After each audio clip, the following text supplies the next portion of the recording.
What's up, everybody? Welcome to the Loot Bros Podcast. I'm your host, Resident Darrell, and what I'm doing this week is a little different than normal, a little more in line with how we've done things the past few weeks. This is not the show format moving forward. These past few weeks, scheduling-wise, has been a little wild. I've had a lot of guests on, and we've had to do things in certain time frames to pick up the pieces and make sure all these conversations happen. So, what I'm doing is I'm coming on here before the podcast starts. I'm going to knock out some of the backlog beatdown. I'm going to knock out the leaderboards, things of that nature. I'm going to toast to our Patreon producers, and I'm going to do a little bit of what I've been playing. Then I'm going to tack on a interview / conversation I have with my good friend Dan Evans, the writer for the Godfoe Universe, and a guest we've had on several times before. And we have a great conversation we like to call What If, about things that could have come from the DCEU had things not changed and they continued on with the Snyderverse. So this stems from a conversation we had last week where we did a Loot Bros Comic Cast episode essentially about comic books, the state of DC and their new universe, tokenization of characters, and like what we consider to be, bad writing, essentially, where people kind of go in and then instead of taking things that are already established or creating something new, they just change something, and maybe the intent might have been good, but maybe the actual action of it not so good. So this is a conversation that stems off the back of that one. So what I'm going to do is I'm going to release that conversation on the main feed. You will have already heard that by the time you hear this, and then you will hear mine and Dan's conversation. We had a great time. It's been an absolute blast talking with Dan. Just a few weeks ago, we talked Black Adam, and so we've been digging into some things that are not necessarily 100% video game centric, video game adjacent, but all of this stuff stems from conversation that the DCEU is moving forward with, making sure their movies and their video game adaptations all work together.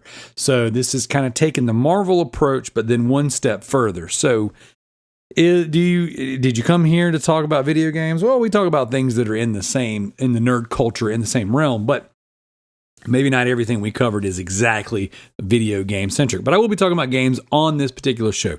Speaking of games, go check out the Resident Darrell YouTube channel. The latest video I dropped is called, I picked up 12 consoles in the wild. Did I get ripped off? And essentially, I did exactly that. I went and bought 12 untested video game consoles out in the wild, and I tested them all on video to see which ones work, which ones don't, if any. And I think the results might be a little bit surprising. I was surprised at what happened in the video. So go check it out, Resident Darrell on YouTube. If you have not already, please subscribe. The channel is growing. The views are coming in. So far, the reception has been extremely positive, and I am very much appreciative of that. Thank you guys so much for checking it out, for following that channel. This has been a lot of fun. And it is growing, and I have so many more videos to go, so many more videos to edit, so much more content coming. So if you enjoy it, please leave some feedback. If you don't enjoy it, hey, leave some feedback. Let me know what's going on. Let me know what you like and what you don't like, because I might be able to change it. So without further ado, I'm going to give a shout out to February's Patreon producers. We got Johnny Sadek, My Name is Effing Mayo, and MZ Effing Nitro. Thank you guys so much for your support. Thank you to all the other patrons. And thank you guys who have been listening to the Loot Bros deep dives on the Last of Us HBO Max series. So, old Tricky Mick and I'm stirring up my drink. Old Tricky Mick and I have been getting together, and we've been doing an extensive deep dive. It'll be 9 weeks long, essentially 9 episodes long, where we get together and we dig into The Last of Us. And so we just released episode 4. So if you're not a patron, now's your chance. Go join the Loot Bros Patreon. Check out our thoughts on each and every episode of The Last of Us HBO Max series. That has also been a blast. There's so much content on the Patreon, guys. It's ridiculous. At the $1 tier, you get a Super Loot Bros every single month, and you get all the bonus content. Sometimes that's the Comic Cast, sometimes that's the Drift Cast, sometimes that's 2236, what have you. Sometimes it's bloopers, B-roll, all kinds of stuff. Then at the $5 tier, you get the deep dive. You get the, and of course, everything that comes with the $1 tier. You get voting rights for the Loot Bros Game Club, which the next Game Club will be next week. The following episode after this one goes live, we will be talking about Mass Effect, and we'll be putting out the poll for the next Game Club. So we're super excited about all the guests we're going to have for that one. And if you go and you want to be a producer, you can have a toast to you and a shout out on the show. Then we have our final tier on the Patreon, which is the You Pick We Play, or Pledged is Pledged. That is the most fun tier on the Patreon. Right now, myself and the Bearded Nerd are knocking out some pledges. I'm going to go into what I've been playing. So I've been playing a little bit more of the South Park Stick of Truth. I actually purchased it on PS3 today because my PS3 copy didn't work. So I actually ordered a PS3 today with a stack of games. One of those games is South Park Stick of Truth, so I'm pretty excited about having that one on PS3, chipping away on that on PS4. I was kind of torn because this last month I've been in a bit of a gridlock. I've been trying to play a little bit of Mass Effect, trying to play a little bit of the South Park Stick of Truth, trying to knock out the Game Club game and knock out the Pledge game, but what ended up taking both of them and completely just wiping them off of my plate would be Dead Space 2. I have beaten Dead Space 2. I have almost beaten Dead Space 2 a second time. I'm doing a lot of the trophy cleanup. As a matter of fact, whenever I start talking about the leaderboards, I think I only got like 4 or 5 trophies left in the game. Two of them are going to be beat the game on the hardest difficulty. One of them I'm working on right now is the tripods trophy, where you have to knock all these guys off of this elevator. It is super frustrating because I keep missing one of them, and I can see him crawl away. I just get a little excited by the end of the elevator ride. But I have 44 out of total 59 trophies, 64% of the main game. Of course, that 59 is including the DLC. And I actually have the DLC. I've never played the Severed DLC, so I'm super excited to go and play that coming up next. But I am ready to rock and roll. So, I've been playing Dead Space. Oh, I just hit the microphone. Oh. Clear to close. There we go. Good job. I just got a message from my brother saying one of his loans is rocking and rolling. So that's really good. That has nothing to do with you guys here, but I did get the message while I was talking. So been playing Dead Space 2, really enjoying it, really loving it. I started playing this just because I had an itch to play Dead Space before the remake came out, and this completely just took all of my focus. I've had so much fun playing it. Dead Space 2 is a masterpiece. It is the evolution of Dead Space 1 with the action.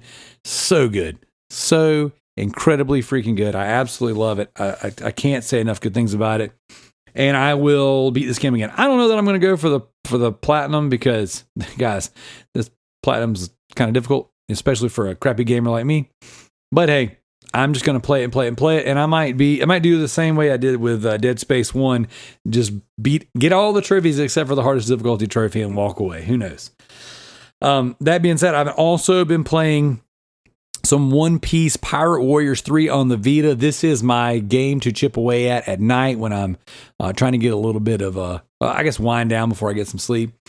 And so I've been kind of bouncing back and forth between Mass Effect and this. I gotta be honest, Mass Effect has been extremely boring. It has been hard to keep my attention, and I have not making the progress in that game that I really expected to. But don't worry, I'm bringing on Mass Effect experts for the deep dive, and I'm just gonna facilitate the conversation with everybody.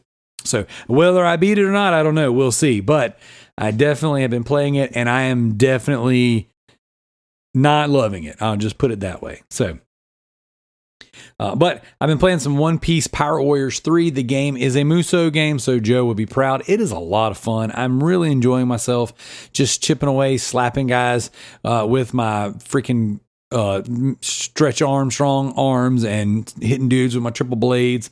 So don't have a clue of what's going on. I don't really care. I actually think it's kind of silly and cheesy, but the gameplay is really good. So I've been chipping away at that. And while I was at Walmart, waiting on my oil to get changed. I was standing in the little waiting area with a buggy full of groceries, playing some Draw Slasher on my PlayStation Vita. I forgot how fun of a game that is. It's a touchscreen game. No actual controls other than the touchscreen, but you just have this little ninja. You drag your finger across the screen, you slice up enemies, buckets of blood everywhere.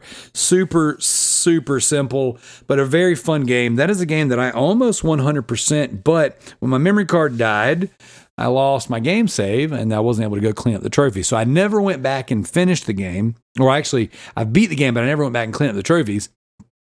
It does not have a platinum, it just has 100%, but that's okay, because I'm going to continue to chip away at it. I will beat the game again, and I will get the trophies eventually, and I'm enjoying it. So yes, definitely, if you're in the market, you're looking to play some PlayStation Vita, One Piece Power Warriors 3 is a good one, and so is Draw Slasher. That is another excellent, excellent game.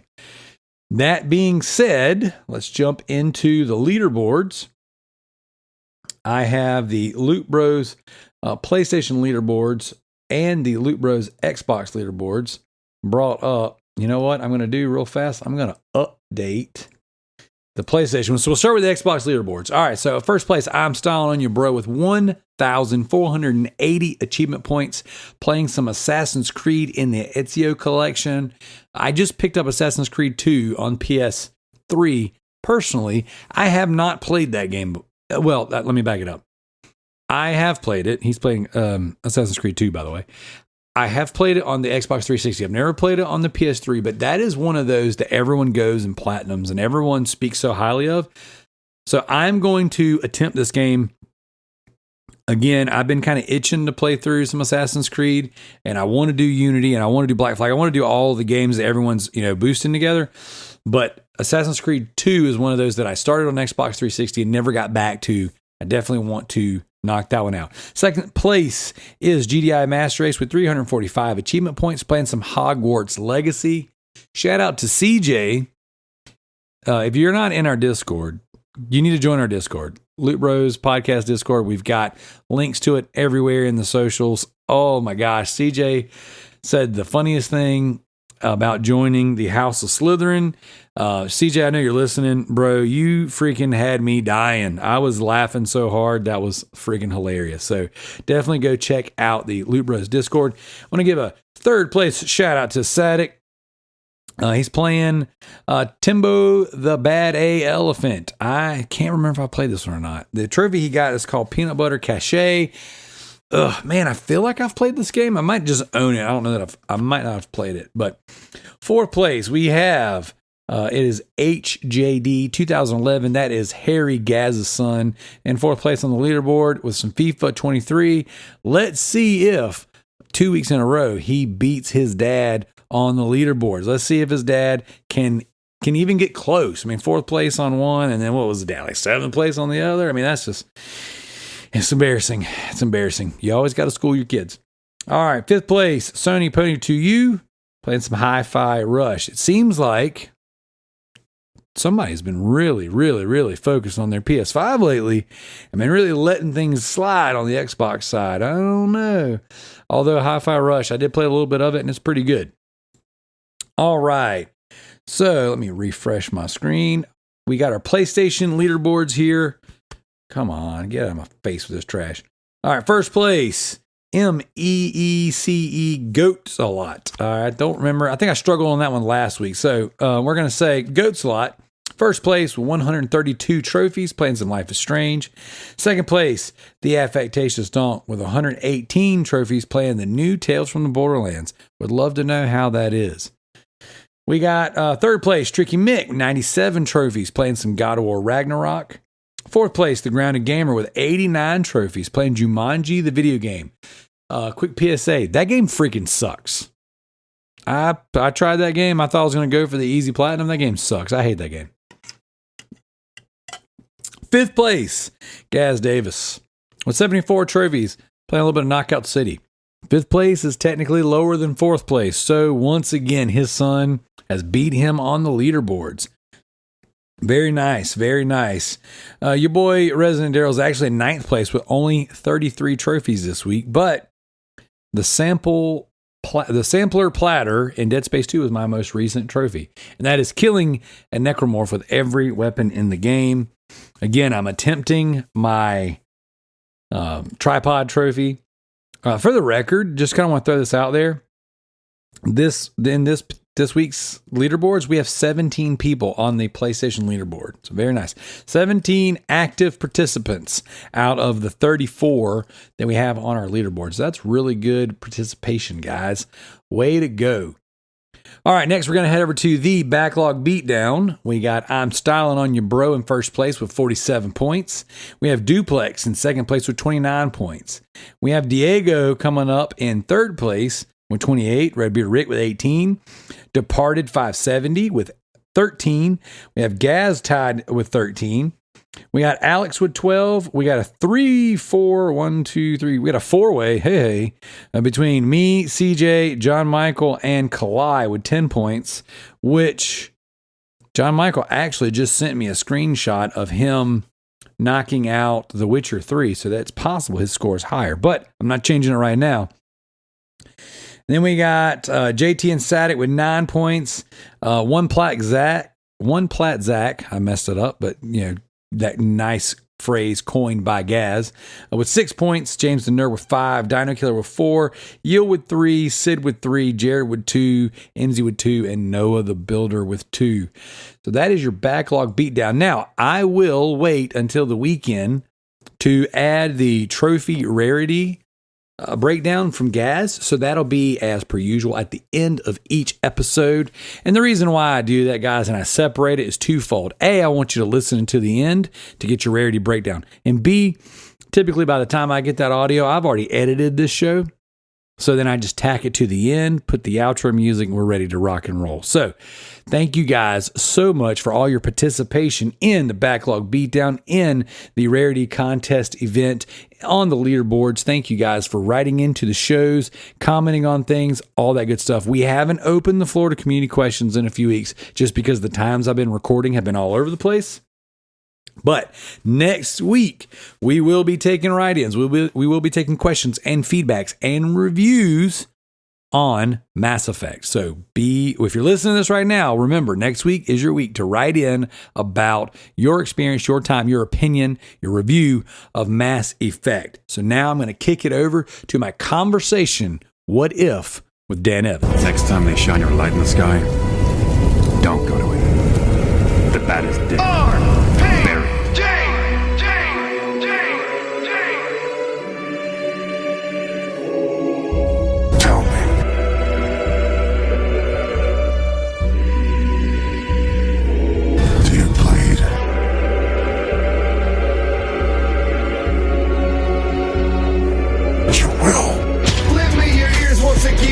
Words will hit like a whirlwind. I've gathered my chips, now I'm cashing in. How come we can't find the passion inside ourselves to be who? What's up, everybody? Welcome back to the Loot Bros podcast. I'm here again hanging out with my boy Dan Evans. How you doing? Hey, man. How are you doing?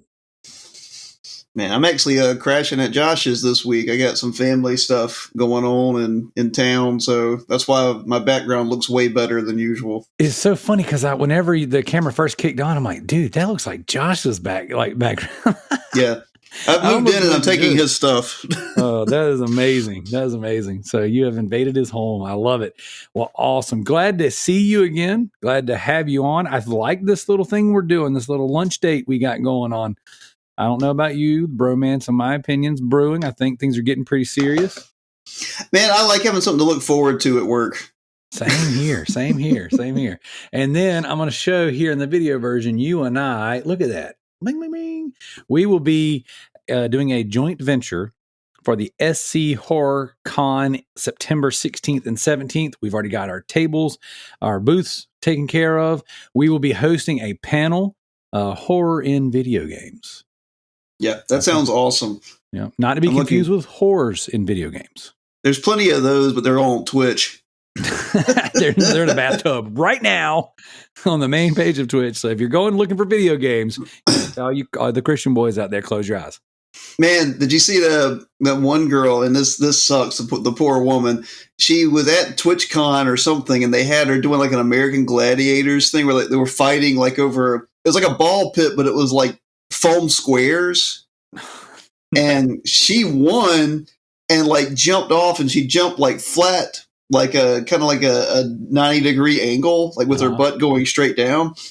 Well, whoever put together TwitchCon didn't build the foams, like the ball pit, deep. So when she landed, the foam squares were just on solid concrete. The poor woman like broke like part of her back. Oh. And I start laughing. You're like, the poor woman. She almost died. It sucks, but it's like, I mean, what do you expect from like people who make Twitch?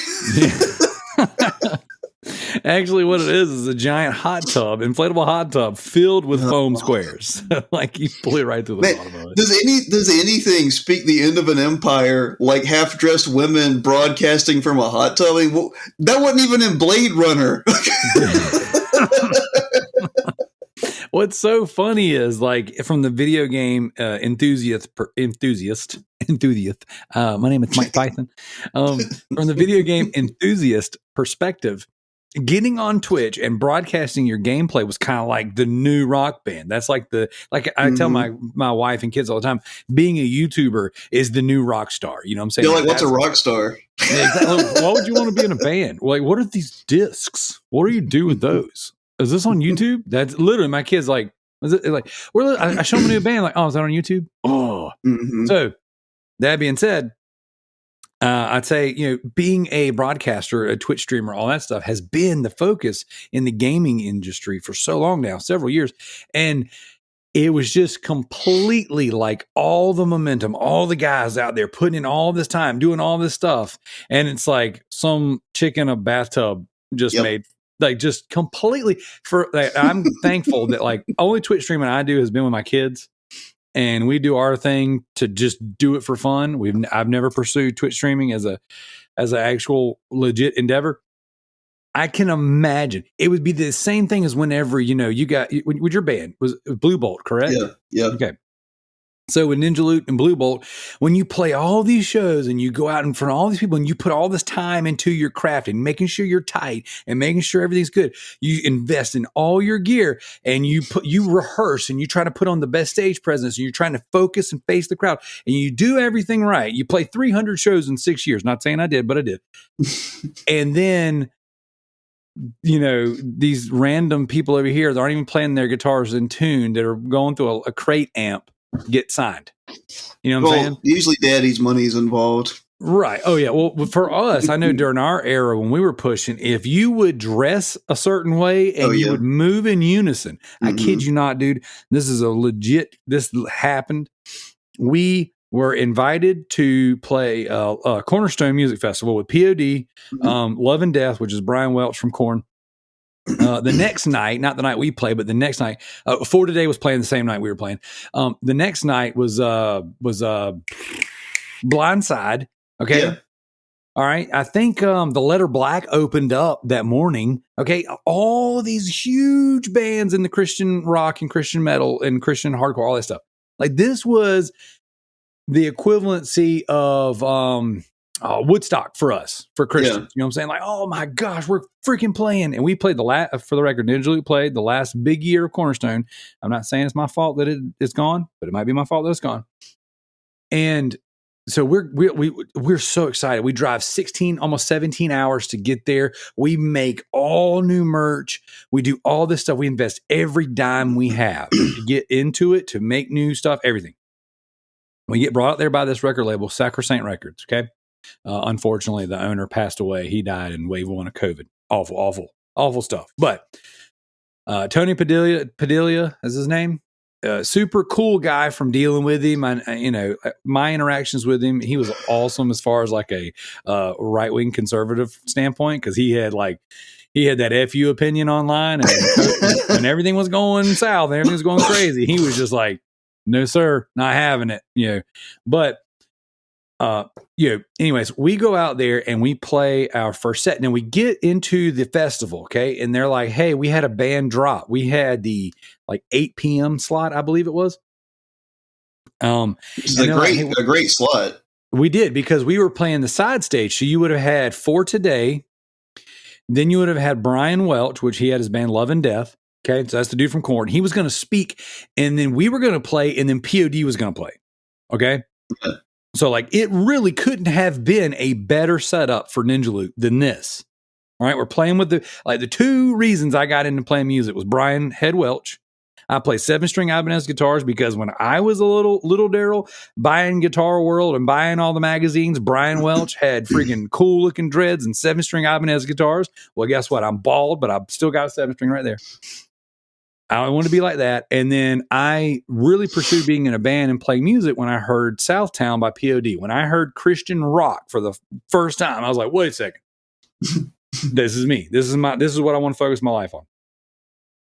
And so, you know, that my two biggest influences in music were there, and I was going to get to play sandwiched in between them on the side stage while their crews did. I mean, I got to hang out and eat lunch with those guys. Like, dude, this should have been the greatest trip of my life. Okay? Should have been the key word, right? Prepare for disappoint. Oh my gosh, it was just crazy. But we get there, and they're like, hey, you can play the noon spot and open up the festival. Okay. Mm-hmm. And said we had a band drop. I was like, sweet. We drove all day and all night, and we get into Bushnell, Illinois, and we literally, Dan, drove into the festival, loaded our gear on stage, played our first set. Yeah. So you couldn't be any more miserable than we were. Okay. It was 100 and something degrees outside, and we were playing under the side stages were covered under these giant red and white circus tents. Okay. Yeah. It was 115 under the circus tents. All right. Yeah, dude, it is ridiculous. I'm talking murder hot. Like, and we're playing and we're giving it everything we got for 15 people, 20,000 people there. And we got 15 people front and center. Yeah. I'm like, I pack out New Brooklyn Tavern every 13 days. What the freak? You know what I'm saying? Yeah. But it was so miserably hot and we were so unknown. You know what I'm saying? They're like, it is what it is. And that wasn't technically supposed to be our spot. So it's fine. This is a good time for us to warm up. We get off stage and one of the liaisons for Sacrosanct Records comes up to us and they're like, man, you guys, that was really good. Tony said he would sign you guys today if when you play your set tonight, y'all move more in unison. I kid you not. That was what he said. Because that's what the kids want. That's what they want. Conformity. Yes. And here's the thing, Dan. We had several of our friends and our other bands we knew, they would get on the radar. Some of them did get signed of the labels because they dressed the same and they would do choreographed moves together. They would run in plays, jump in plays, headbang. Yeah. Yep. I've seen the same crab. Yeah. The crab, you know what I'm saying? Where you get down and you we did some of that stuff, but a lot of that stuff we did to be funny. A lot of that stuff we did because it was fun to do. Yeah. Like a lot of that stuff we did to make fun of people. Like there were times where I would do the moves like sarcastically, like, look at me, I'm running in plays, look at me. Now I will say one more story. We used to have a guy who filled in vocals for us for a while. He always did everything backwards. He was like dyslexic, but for stage moves. Okay? Yeah. If stage movement was a dyslexia, he had that because what he would do is during the breakdowns, when everyone should be like, he's running in place. I thought you were going to say he was like on the offbeat. Yeah, well, he was, but it was like double time. So we're like doom, doom, doom, doom, doom, ta. Like you got the drummer going in with us, the guitar players, and me and my other guitar player, we would do this pendulum thing. We always wore our guitars really low, right? Yeah. So we would bend over and we would swing our guitars like a giant pendulum. Okay. Yeah. And then I would do this big stomp. And it was like people that would watch us on a regular said I was like stomping roaches or whatever. And it was just like this whole thing. Right. But here we are doing our choreographed sign me moves. And then the singer's like running in place. I'm like, no, that's wrong. That's wrong.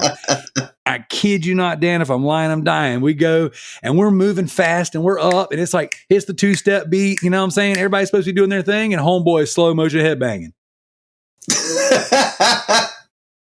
I was like, what are we doing here? Like, it was awful. It was awful. It was terrible. We actually opened up for Spoken one night and that whole thing happened. And the singer from Spoken, love him to death. He was like, man, you Ninja Loop guys, y'all are really good. I'm like, do you You might have meant that from a good place, but I feel like you're lying. Yeah, I feel like you're trolling me right now. I feel like you're making fun of me. I think you're going to go home and tell your wife, like, you'll never believe what these fat guys on stage are doing. It was totally backwards. But yeah. Guys, this is the Loot Bros podcast. We're here to talk about with the Godfoe creators, to talk about things that are not, that's nothing to do with the 20 minutes of intro I just gave you. No, but it kind of does from an indie comics perspective because, man, I keep talking to some guys in DMs, and some of these dudes are kind of high up there in indie comics. Like, they're selling a lot and they're getting their stuff in other countries. And, we have a lot of the same opinions, particularly how money works and how fulfillment works. Like, we're kind of against the crowdfunding idea of, like, give us tons of money and wait a year and we'll maybe give you an 80-page book. Because I keep telling these guys, like, the reason Josh and I think that way is because we come from a music background where it's like, yeah, you play 300 shows and you might get paid, or you might just not get stabbed by the guy who's supposed to pay you. Or both. Or hey, you know what? We didn't make enough money to pay you, but here's some Little Caesars pizza. Yep. Here's a beer for the 5 of you. Put it on the floor. All right, now go get it. Yeah. Dude, we sat outside of Eximino skate park one night, right? We got brought in to play this skate fest metal thing, whatever. Yeah. It was like 7 or 8 bands. And we play in the middle of a half pipe. And it's a cool concept because on both sides of you got kids just chilling. You got the pit area kind of in front of you, which is still just a half pipe. And then you got, what you don't see is you don't see all the people kind of standing off the half pipe just watching. And so we set up all our gear. We took a tour bus. Okay. At the time when we first started, similar to how I started in the mortgage business, actually. Wait a minute. I wonder if that's an omen. It was like off to the races. Like, it was hardcore. Like, our bass player, her dad was our sound guy, and he had a tour bus. So when we would travel the coast, we would travel the coast on the tour bus, hoping we made enough money to pay for gas. Yeah. A lot of times he didn't even charge us because he was kind of like, this is my daughter and my daughter's band. I'm going to tote you guys around. And if you feed me, you pay me, you do, you don't. Yeah. And the thing was this, is if you had the money and you gave it to him, he would say, don't rob me of a blessing. But if you didn't have the money and didn't give it to him, he'd just be like, bro, how you going to try to rip me off like this? It was always a weird, do I pay you, do I not? I mean, I think he was one of those guys that, like, I want you to offer to pay me so I can tell you no. But if you don't offer, I'm going to be a little offended. But so we were going to the Eximino skate park. We drive all the way out there, which this is in the Greenville, Spartanburg area. So we drive from the Gilbert Batesburg area where our bus was parked all the way up there. And we get there and we play our show. And the guy organizing the event, he was like, hey, if you guys hang out to the end of the night, I'll pay you. They had a bunch of pro and amateur and semi-pro skaters coming in to film some kind of video thing. Yeah. This is kind of pre-YouTube, maybe like super early YouTube. So it's not like it was a bunch of YouTubers coming in there. It was like they actually had a film crew. And so they lock all the doors. We're sitting outside in the eating pizza in the tour bus waiting to get paid. And we're thinking we're going to make enough off the door to cover a tank of gas in the tour bus. So you're talking $220 and our $50 worth of pizza. We're thinking we'll make $300. We'll cover our expenses and we'll move to the next spot. That's all we ever wanted to do. Make enough money to keep going. We never split the money between us. It always stayed in the band. Yeah, there's no money to split. Right. And if we made $300, we hit a jackpot. That's how it felt. Dude, we wait out there till 2:00 in the morning. Oh. This dude is avoiding us. And no joke, I can't remember which one of our band members went to the door this particular time. The dude finally sticks $40 out the crack of the door. Oh. Didn't even pay for dinner. So yeah, I get it. When you're talking about like wanting to produce a product for people and not taking their money early, I get that. Yeah. I live that life. Yeah. Yeah. I like talking to other musicians because of that, because they're the hardest grinding people, like, not to promote someone else. Well, I won't say his name because I don't want to cross promote someone else's podcast. But Cody at Keeping It Geekly podcast. All right, you know what? That's far enough, Dan. Yeah. We don't do that here on the Loot Bros podcast. We only promote I'm just kidding. Great guy, but he's also a former musician, so like that's why he works so hard. It's because musicians understand, like, no money is free. Like, Yeah. It's so funny, dude. It's the being a musician, being a podcaster, being a comic book creator, being a YouTuber. These are curses. These are not gifts. yeah. Okay. These are things that, like, there's something so broken in your brain that you have to do this for free. Mm-hmm. But you know what you wouldn't do, Dan? You wouldn't go clock in at Walmart or Chick-fil-A or, you know what I'm saying, the auto parts store. You wouldn't clock in there for free. No, they can't pay me enough to be there. Dude, I'm over here spending hours and hours and hours on. So the mortgage business is such a freaking roller coaster of a. Yeah. Unless you're dialed in to a specific demographic that, like, 640 and above credit score, 620 and above credit scores, and you're doing the machine, you know what I'm saying? Mm-hmm. When you're doing like me and I'll take any loan, whatever you got. You got a 580 and you barely qualify. You probably got, you know, some sketchy stuff on your credit report. I'll work with it because homie's got to eat.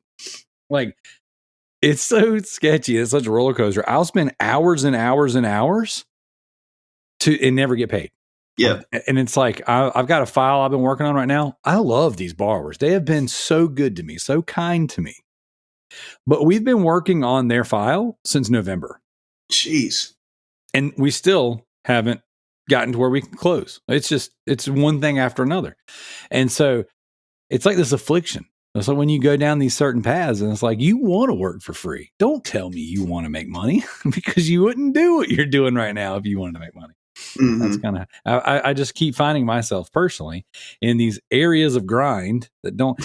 And areas of grind. I'm in the core of the grind. I am in the grind core. That's right. That is exactly what it is. And you would think that I would play video games that would do the same thing to me. That's where I draw the line. Yeah. If it's a grindy video game, I'm out. Except for the original Pokemon, I'm down with that because I know how to break it. There you go. There you go. Now I'm the same way. I'm like, I gotta, because I'll be like, this game is like, 90 hours. I'm like, I don't have 90 hours of my life to dedicate to that game. Dude, one of my friends, he sent me a picture today where he beat The Witcher 3. And I said, man, that's awesome. That's a huge game. I own it. Multiple copies on multiple systems, but I refused to play it because it's too big. Yeah. But here I am trying to rescue a file that other loan officers would have completely walked away from months ago. And I'm like, no. I'm going to get it. Same thing with this album that I've been working on with Ninja Loot for freaking 25 years. It's never going to get done. It's the Chinese democracy of Ninja Loot albums. It's the worst, dude.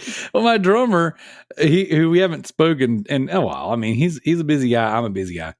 And we were talking the other day and I posted a meme the other day about, it's like some dude staring off into the distance is like me trying to figure out the perfect gift for my wife, but she already married me. Yeah, I saw that one. Yeah, right. So my drummer gets on there. He's like, yeah, she wants another Ninja Loot song. I'm like, don't we all, mother effer? But I've been waiting since 2020 for you to fix the freaking. I gave you my guitar tracks June of 2020, and you still haven't done your part. So I don't know what I'm just. What's funny is the guy who does the drums for my Pentecost record. He gave me the tracks in like a week.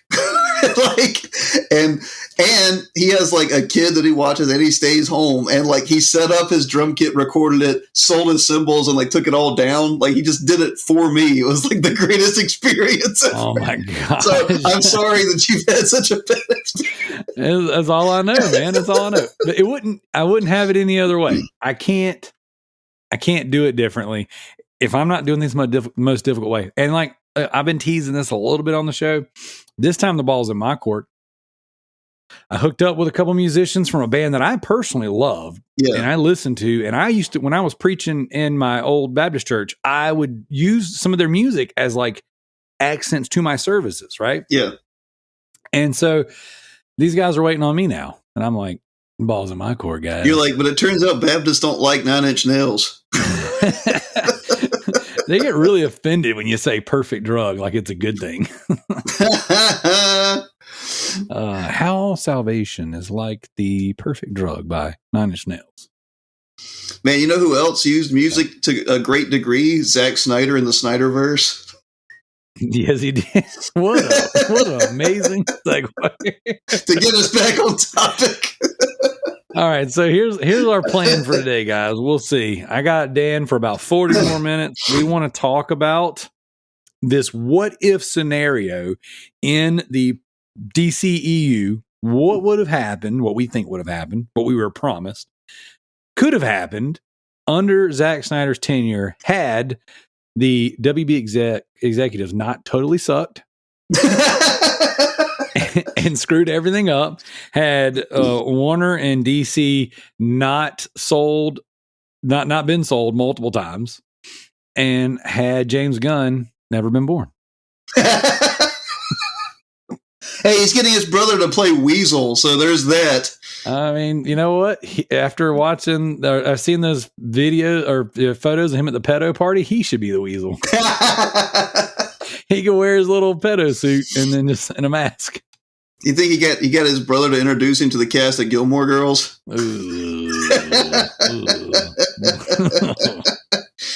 Yeah. It's just a shame what could have been. And I meant to say this all last time when I was trapped in that closet and we were talking.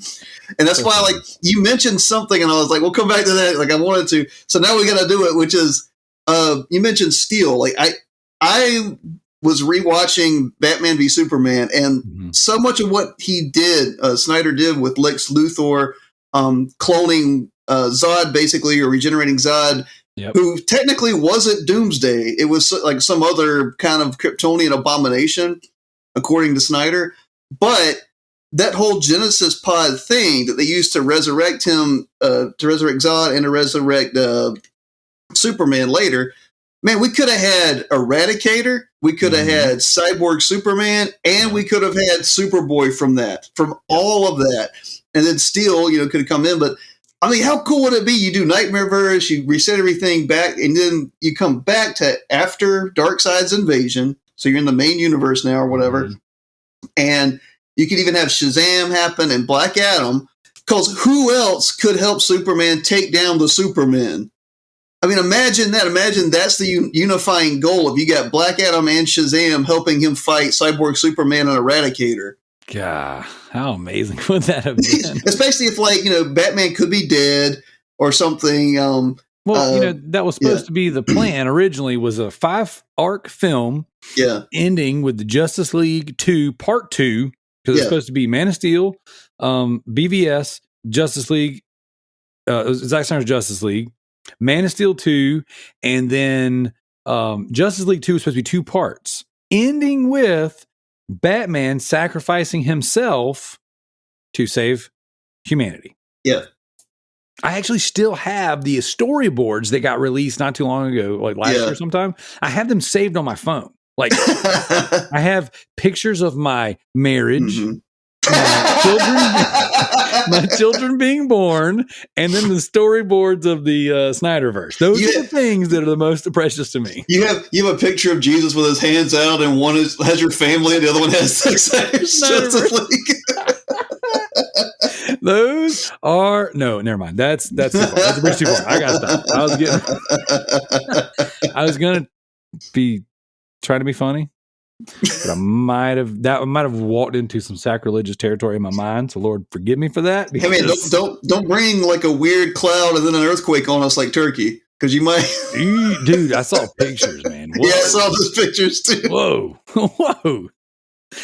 I'm like, I mean, what is that line from Storm of the Century? Born in sin, come on in. I don't know if you've ever seen that movie. It's a Stephen King movie. Oh, dude, it's so good. There's this guy. It's like this fishing town in Alaska or something like that. Guys, when you see the video version, it's because we're going to release the video version. If I'm not looking at the camera, I'm sorry. I'm looking at this little window. What are they paying for if you're not making eye contact? I'm gonna just record. Do some of that girl ASMR stuff for us. Anyways, fishing town in Alaska. So this guy shows up who's a demon, shocker. Of course. And he comes in And before he kills people and after he kills people, he always says, very like eerie, like he's like, born in sin, come on in. And then he's like, born from lust, return to dust. That's what. So he's like if a David Lee Roth was a carnival barker. There you go. Yeah, your dog looks like fried chicken. He does. Well, the bad thing is one dog is eating the other dog, but you can't see it all that much. It's a dog eat dog world in your house. It is, man. It's rough in here. I've been trying to find ways to incorporate them into my advertisement for the mortgage business because I post pictures of them laying on each other all the time. And I was just like, in my head, I'm like, look at the dogs. All right, now buy a mortgage. Like, how do I make that work tactfully? So, by the way, this goes out to our Patreon producers. Thank you so much, Sadik, Johnny, Rebby, Rick, and MZ Nitro.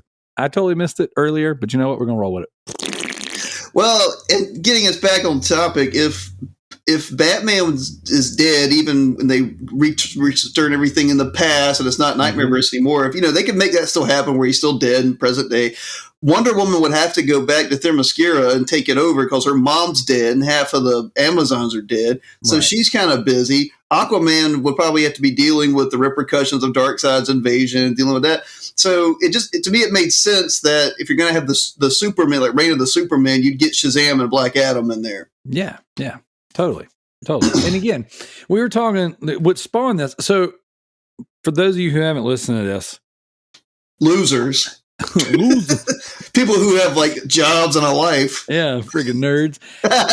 I guess what I need to do is I need to combine our last conversation with this conversation. Yeah, almost like a part 1, part 2, and release them together. Because I originally did a Comic Cast episode, which will go live on our Patreon tomorrow as of recording this today. Because I had recorded so much content up to this point, I was like, well, dang, I can sit on this one for a little while. So what I'll probably end up doing, and you'll probably have already heard this, so when I'm not going to edit this part out, so you're just going to hear the ramblings of a madman. But I'm going to put part 1 and part 2 together, one whole giant episode of us talking. Everything. Man, that's great. It's like a Joe Rogan episode. It's going to be like us. And so, but basically what we talked about previously in the episode is that, people tokenizing comic book characters and stuff. And it's like the tokenization of taking a character. It's like, oh, this is a traditionally X, Y, or Z character, whatever. Let's change it to whatever the political flavor of the month is and say, look how diverse we are. But in reality, it's like, well, we've already got these really awesome, unrealized, established characters like Steel. Why the freak don't we have Steel? Why the freak did we change things so that we can't have Steel? But yet you want to reboot Superman to do the Michael B. Jordan version of it, which whatever. There's been, universes with Black Superman. That's fine. And although I never read it, I heard let's get Henry Cavill to play Black Superman, bro. Robert Downey Jr. I'm a dude playing another dude. But I was listening to a podcast where they were talking about the Earth 2 or Earth 35 or whichever one did have the Black Superman or whatever, and they're like, man, this is a really good arc. It's a really good arc. Yeah, that's what I've heard that, and so.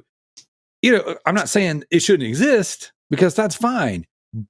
But like you and I were talking about, we were poised to be able to, if you'd have finished the Snyderverse, you would have had a foundation laid to where you could have done anything. You didn't have to reboot anything. Mm-hmm. You didn't have to go and say, oh, well, I know that James Gunn over here is giving us a baby boy wonder Superman, with the trunks. But we want to do J.J. Abrams' Black Superman over here. You could have just done Steel. Michael B. Jordan as Steel? Bro. Yep. That would have worked. Dude, and all you had to do was that after Darkseid's invasion, Nightmareverse has been averted, Darkseid's invaded, the Justice League is essentially kind of broken up. I'm sure some of them could be dead. You could have the Reign of the Superman come in, and it could be from Luthor. I always say Luthor like from the old school movie, Mr. Luthor. Yeah. But you could have him have created like 2 or 3, or he could have just made Superboy like the comics. Cyborg Superman could have been something from a guy affected by the Mother Box. It could have been someone who worked at Star Labs with Cyborg's dad. Yeah. Who was bitter and lost his life in the fight or something, who was bonded with a Mother Box explosion. You get it. Eradicator could also be half Brainiac. or bring it in that way. And you could have an average guy like Michael B. Jordan, who's a genius, who maybe works at Star Labs, be like, Superman needs help. These guys need, and he becomes Steel. And you could, if you wanted to steal from the Marvel universe, MCU, just make him the new Iron Man, basically. Yep. Like, you know what you could do with that? Like, he's like kind of like the spirit that helps bring Superman back and like unites a new Justice League. You could do all kinds of cool stuff with that. Dude, it could have been so good. It's so funny because one of the best and worst things that the Snyder Cut did for us was give us more of the Nightmareverse. Mm-hmm. And that looked so... It looks so good. It was so good. First off, trench coat Batman. Yep. I mean, that is one of my favorite scenes. Like I've got... Oh, I just hit my microphone. Party foul. Hang on, I got something. I keep a drawer of special goodies. Now, some people keep a drawer of their dope beside them in their office. Some people keep a drawer of their unmentionables. A drawer of unmentionables. They just keep boxers in their drawer. I keep this guy beside me at all times. He's my protector. Man, he's great. Oh man, his hand fell off. It must be in my drawer. Oh, that must be a McFarlane toy then. Yeah. Yeah. I love McFarlane, but he notoriously has bad joint issues. Yeah. And I keep a little bit of dust on him. This guy right here. Yep. BVS Batman. Oh my gosh, dude. This right here is just the shiz in my opinion. I don't like Damian Wayne. I never have, but what I really liked about the Nightmareverse Batman is that he looks, with that trench coat, he looks like it's either Batman or Detective Comics 1. I think it's Detective Comics 666, where it's a future verse where Damian is Batman and he's like half demon or something, and he has like a trench coat with the Batman suit. But that's what that reminded me of, and I was like, man, that's really cool. You want to see something really sad? Sure. His little a-hole dogs. They chewed the head off of my unmasked Batman. So I've got the body of BVS Batman, but it was when he's got the Bruce Wayne face, not the mask. Yeah. I can't bring myself to throw it away. Have you seen the White Knight Batman? That figure where he's got the collar? Yeah, yes. That one's really cool. Yeah. That's really dope.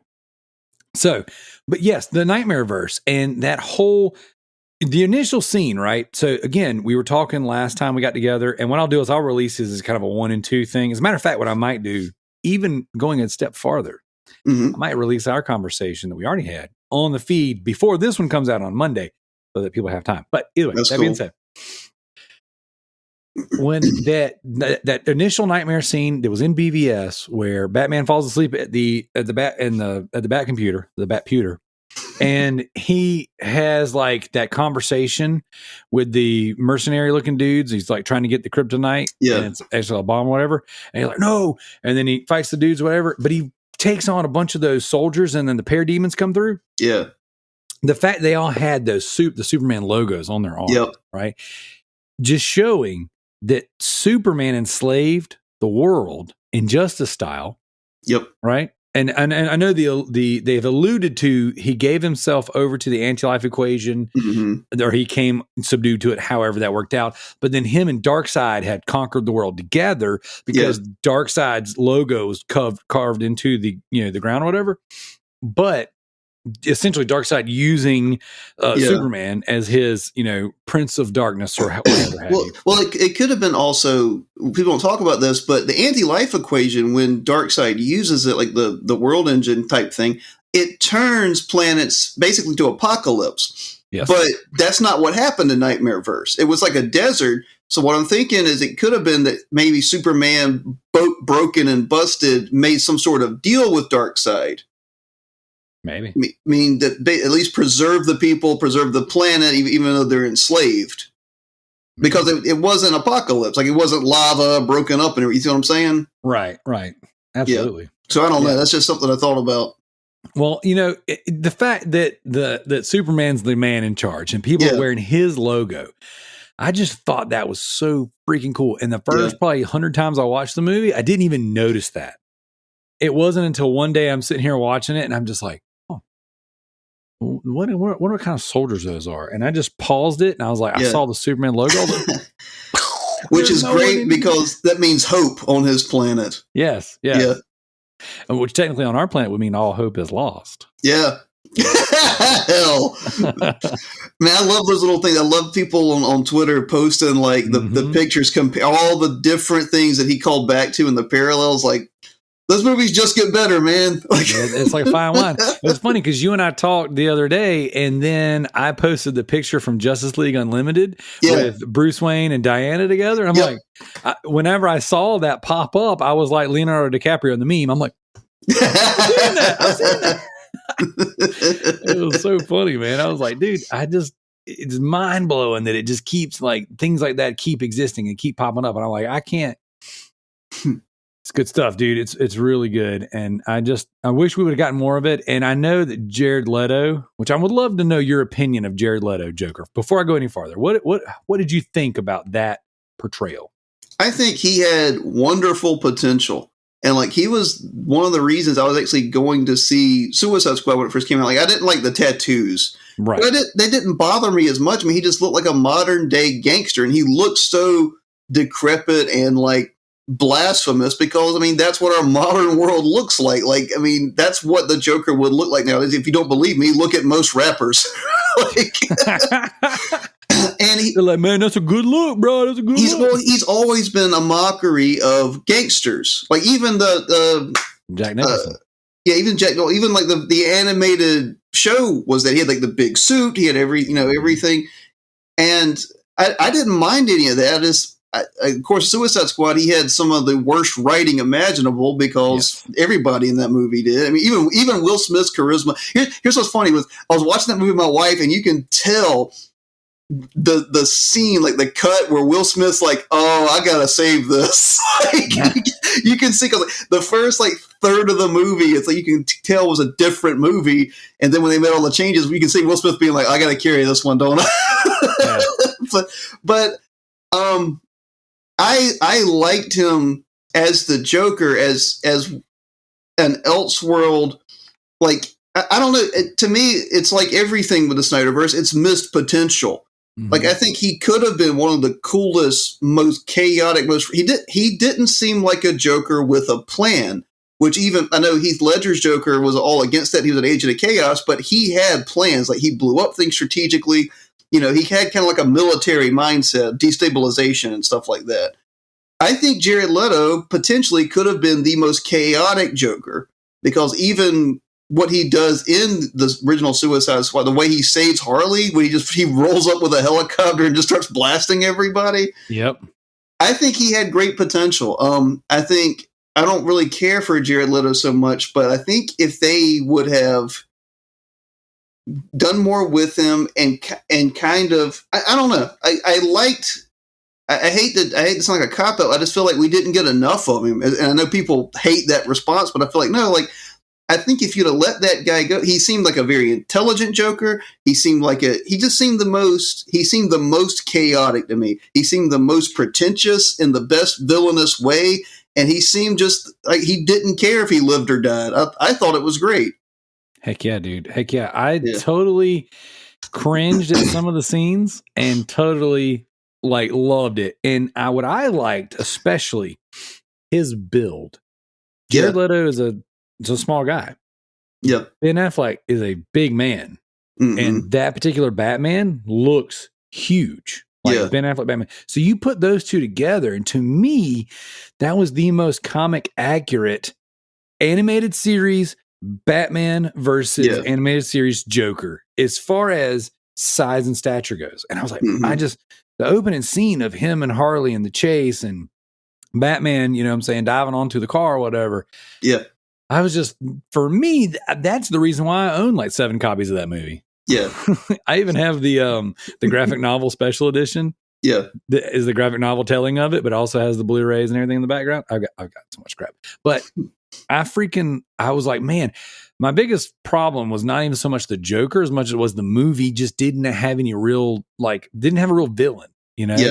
Suicide Squad was a joke of a movie. It was a terrible movie. And, again, like we said in the previous episode, David Ayer swears that his movie was not like that. So, if his movie is anything like the very first trailer where Harley is spinning by the ribbons while, like, was it Bohemian Rhapsody or whatever plays in the background? Yeah. Because that's why I saw that movie. That first trailer, I was like, oh, this is going to be super dark and scary and real. It's going to be like Snyderverse. Like, it's going to be as like Zack Snyder wrote a Joker movie. Right. And it wasn't that.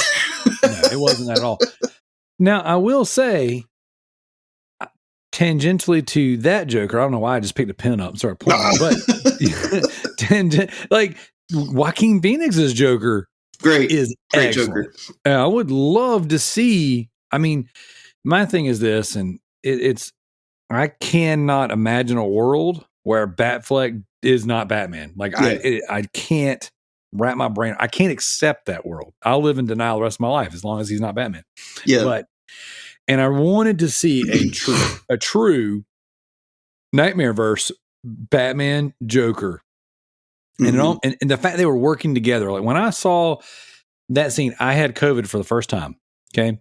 I got COVID for the first time the day the Snyder cut came out. And I sat there in my chair for 4 days, Dan, and I watched that movie over and over and over. I am not kidding. Yeah. Like it came on and I was like, this is the best time of my life. And I feel like, and wave one of the vid was rough. Wave one of the vid was way tougher than I've had it like 3 or 4 times now. Yeah, me too. And wave one's the one that made me think I was going to die. Yeah. Wave one was rough. And I actually lost some family members to wave one. So it was no joke. That being said, what nursed me back to health was the Snyder.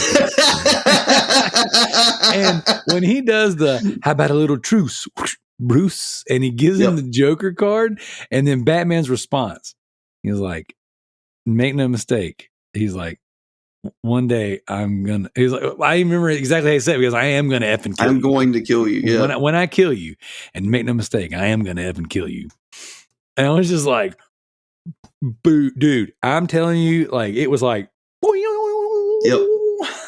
Well, the whole thing is it takes the fun out of it for the Joker. And that's why he did that. That's why he said that, this isn't a game anymore. I'm going to kill you. Like, yes. And the worst part is it's not you that put me there. It's Darkseid. It's the world that did it. What's amazing too is they both had a dig at each other for they're the closest person to for Robin and Harley Quinn. Yes, and that was just like masterfully done. And I'm like, like I already had this void in my life for this. You know what I'm saying? Like I needed this. And then when he gave me more of it, I was like, what is that? Hawkeye in Avengers Endgame? It's like, don't you do that to me? Don't you give me hope? That was me. I was freaking Jeremy Renner going, don't you do that to me, Zack Snyder? Don't you give me hope? Because I'm like, it's worse now. It's worse because what I dreamed could exist in the Snyder Cut was not only realized in a much better movie. Yeah, and better than you thought it would be. Better than I thought it would be. Longer than I thought it would be. That's what she said. But then I got the nightmare scenes and then Ben Affleck and the Martian Manhunter scene. Yep.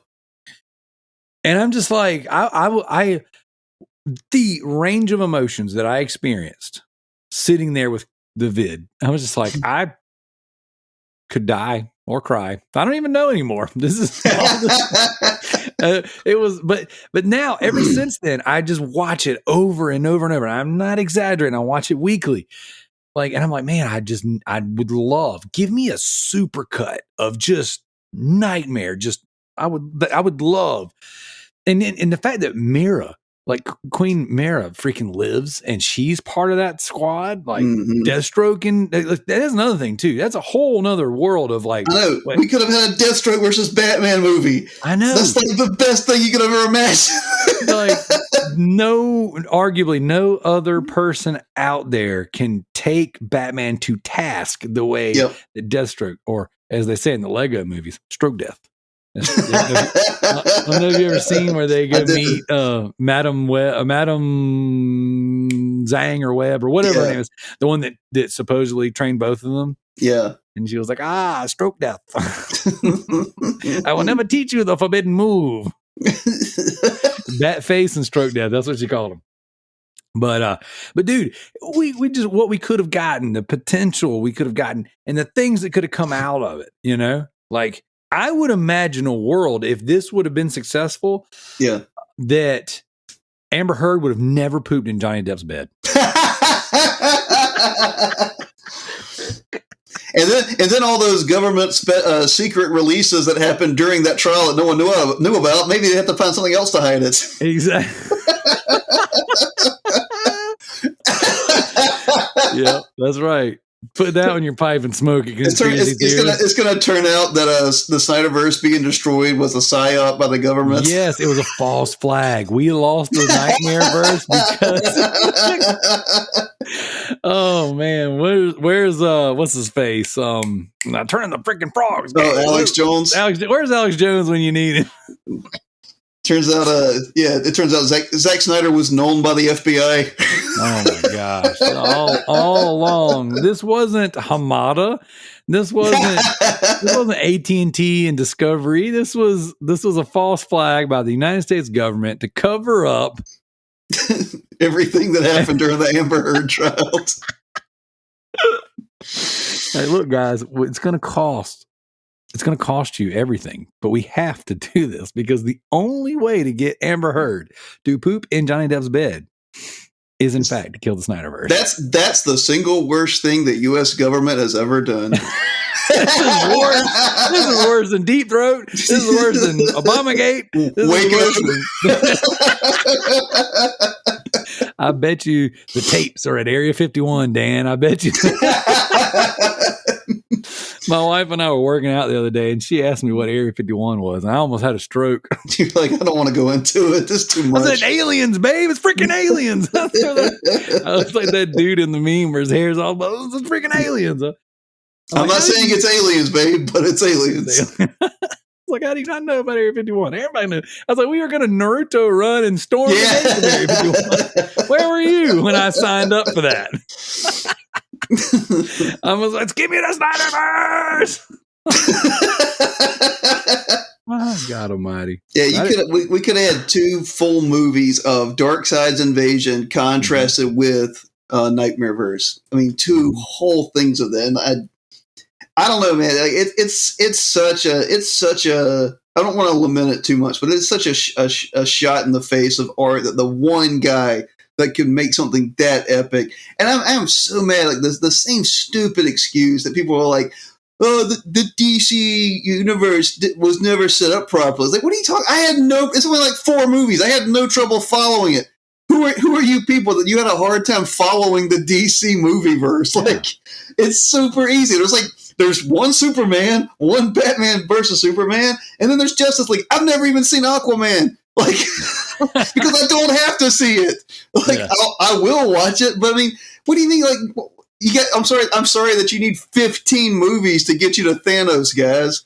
Like, yeah, and that's the thing too. That's so incredibly frustrating is that, like, it was beautifully and masterfully done, in my opinion. Like, everything made sense. Like. And I granted, they're not perfect movies, okay? I thought Man of Steel was... I walked into the movie theaters and watched it, and I walked out of the movie theaters just like, I got to see it again. Like, that's the best Superman movie ever made. Oh my gosh, it was so good. And then when we got to BVS, the only issue I had walking out of BVS was the Martha moment. But I never even put 2 and 2 together. So I walked out there going, wait a minute. Both their moms' names are Martha. And like, I never thought of that either. I was like, dude, and it was one of those things to where, like, when I watched that movie, I do feel like that piece was a little overacted almost. Why did you say that name? Why did you say that name? And then the trauma or whatever. But like, it makes sense when you think about the fact that Batman exists because of his childhood trauma. You know what I'm saying? Like, Batman is a perpetual trauma machine, and he's still acting out on the fact that he watched his mom die. Mm-hmm. And then that whole scene right there, which I love their fight together. And I love the snapping in and out of being Superman based on the exposure to kryptonite. So it just so much. It showed that like, just because you have it doesn't mean you know how to use it, Bruce. Yep. And you sprayed him with the kryptonite, then you beat the piss out of him for a minute. But you know what? You didn't understand how it works. Yeah, how strong he is too. Yes. And the fact that he snaps out of it and then kicks and then pulls his punches on you because shoving you launched you across a freaking building and busted up your mask. You know what I'm saying? So even at his most vulnerable, he still held back and pulled punches and took a beating for you so you would get it. And then the Martha moment happens, which I think is, in my opinion, the flattest part of the entire movie. Albeit, when I saw it, I was like, God, mind blown. I had no idea, you know. So I had never put those two together either, and that was the thing that made me applaud Zack Snyder most at the time. I was like, I have never put those two together, and I don't know why I never have. But the Martha moment, man, I had no problem with it. In fact, I've won people over by discussing it because what Superman says is you're going to let him kill Martha, which is, you know, the worst thing you could possibly say to Batman is like, I'm a child, I'm helpless, I'm letting him kill, and especially, and I hate to pull it outside the movie, but I mean, that's what Christopher Nolan based Ra's al Ghul's training on, was your father lacked the will to act. Yep. Like, he let him kill his wife and him, basically, you know. I don't know, like, I don't know, because like, I've gone back and forth with people pretty viciously, even on Twitter, which I think is funny. But the biggest complaints are like, why didn't Superman save my mom? It's like, because Batman didn't care about his mom. Like, you don't understand. The only reason it went through is not because it was Superman's mom. It's because you said his mother's name. That's right. It's all about him at that moment. And it's like, I don't understand these 12-year-old middle school girl beliefs of like, oh, he could have sat down and explained it to Batman. It's like, have you met a grown man that's crazy and angry? Like, you have to beat it out of him. What is it that Aquaman says in Justice League? Dressed like a bat. Like an actual bat. You're out of your mind, Bruce Wayne. Like, he's like, you mean to tell me you're going to sit down and have a conversation with Batman? Yep. You know, like in the heat of the moment, where this dude has been, and that was the masterful thing about Lex Luthor, that he seemed so unhinged, but in the background, and he's like, "Oh yeah, it really wasn't even that difficult. You're gonna let your family die, oh, you know." And he just like makes fun of him a little bit, and he just like, I sent a few letters, I did a few things here and there, and next thing you know, you're gonna try to kill this man. And that's the thing, is like showing like you're the crazy one. Like, and like I don't mind, like Jesse Eisenberg, like it's like every moment people say was cringe. It's like, yes, he's a brilliant genius of like that rivals Batman's intellect, if not surpasses it. Right. It's an act, guys. It's so you don't take him seriously, and you can see it switch whenever she denies the governor or whatever denies his trade release or whatever. Like, you can see the switch in his head. He's like, he goes from being the joking kid that's kind of cringy to he's a villain, and and he's psychotic, and like you see it happen, and then I forget when it happens again, and I forget where, but he does it in the office when he's talking to that's her. It, yeah, and he's like, you know, there is one problem with this room. Yes, that picture should be upside down. Yep. Because we know demons don't come from hell below; they come from heaven above. And it was just like, well, that was the moment she effed up. Yep. She's dead now. Yep. And he had made his mind up. And I just freaking, what could have come? Because, you know, if we look at things from, and granted, this is kind of hard to do retrospectively, but if you look at things from a 2023 perspective, okay? Yep. If 2016 BVS and everything had fleshed out, we would have got the Snyderverse the way we were supposed to. You know, in the coming years, we'd be wrapping that up. You know, we would have gotten our Cyborg movie, we would have gotten our couple Aquaman movies, we would have, you know, Shazam and Black Adam will be tying together. And I can see a world in which, if you look at things now with HBO Max existing, Jesse Eisenberg could have gotten his own Lex Luthor series. Yep. If Colin Farrell as the Penguin, which albeit was amazing. If he's getting his own series, why couldn't we get a Jesse Eisenberg Luthor? You know? Yeah. And I personally, as much as I've heard people complain about how eccentric he was, I thought it was awesome. Because if you go back, and again, this is bringing things full circle with me and you, because we could have gotten Steel, Superboy, Eradicator, all that stuff. If you go back to the death and reign of Superman, what did Lex Luthor look like? Red-headed Luthor. Red-headed Luthor, yes. Yep. So it all made sense. And this is, again, the onion of the Snyderverse, because they never once said we could have those things. But he planted that seed with that particular Alex Luthor, Alex's son, you know, and it's been there in front of us the whole time. And it's like, here you and I are just like, man, we could have had Steel from the Snyderverse. Oh man, we could have had Steel from wait a second. The Lex Luthor he chose. This is the same one. It's the same one. He planted that seed for us, and he was just sitting. Zack Snyder was just sitting back, freaking puppet master over here. He's like, "Yeah, you guys are going to," and that is what keeps me coming back. That's what keeps my brain going. That's what keeps my heart longing for more. You know, because it's like every time I sit back and analyze it, or watch other people analyzing, I'm like, "Oh my God, there's more." I just sent you a link. I don't know if you've seen this yet, but it's called Project Justice League: The Ultimate Cut. This is a motion comic on YouTube that follows the story beats of the Snyderverse storyboards. Oh snap! I want to look at that. Man, really we should do just a long stream of reading and reacting to that, dude. I've waited my whole life for this. You say the word. I will carve out a chunk of my week every single week to dig into this stuff, because there is nothing I'd rather talk about. It's only 40 Evil and the Snyderverse. It's only 43 minutes. We could do that in like an hour and a half, 2 hours. We could knock that out. Hey man, 100%. And just not to keep praising the guy, but that dude, like Snyder, he storyboarded it himself. He drew everything.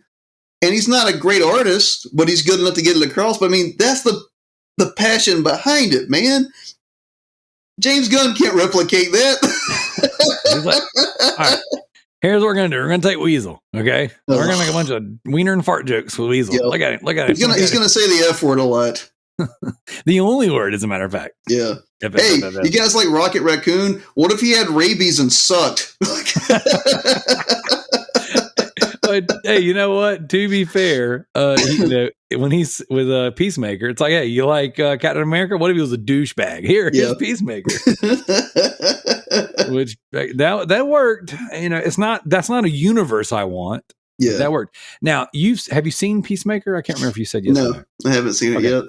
You need to watch Peacemaker. Okay, I would love to do. I'll even rewatch it alongside you.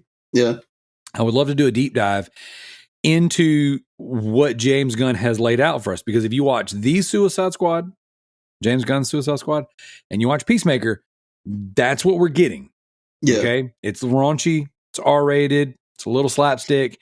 But to his credit, there's a lot of deep cuts. Of deep cuts. Now, with that comes the very end of Peacemaker. You see the Justice League. Yeah. Now, the only two characters you see from the Justice League that actually you see them and you hear them, not just their silhouette standing there, is Jason Momoa, Aquaman, and Ezra Miller, Flash. And they have...